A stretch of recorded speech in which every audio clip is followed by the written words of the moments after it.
નગર પ્રાથમિક શિક્ષણ સમિતિના ચોથા વર્ગના કર્મચારીઓને કાયમી કરવાના મામલે આજે મહત્વપૂર્ણ બેઠક મળી હતી।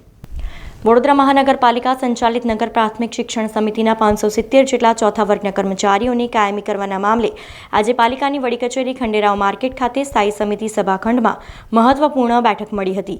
આ બેઠકમાં શિક્ષણ સમિતિના ધારાશાસ્ત્રી, વડોદરા મહાનગરપાલિકાના ધારાશાસ્ત્રી અને ચોથા વર્ગના કર્મચારીઓના ધારાશાસ્ત્રી ખાસ ઉપસ્થિત રહ્યા હતા।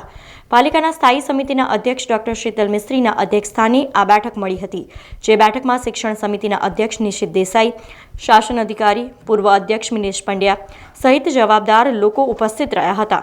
સમાધાનની ફોર્મ્યુલા કઈ રીતે નક્કી કરાય અને નામદાર કોર્ટ સમક્ષ આ ફોર્મ્યુલા મૂકી ચોથા વર્ગના કર્મચારીઓની માંગને કઈ રીતે સંતોષી શકાય તે દિશામાં આજની આ મહત્વપૂર્ણ બેઠકમાં ચર્ચા થઈ હતી। સમાચારોના સતત અપડેટ માટે TNN ન્યૂઝને YouTube પર સબસ્ક્રાઇબ કરી બેલ આઇકોન પ્રેસ કરો અને અમારી સાથે જોડાયેલા રહો Facebook, Instagram અને Twitter ઉપર।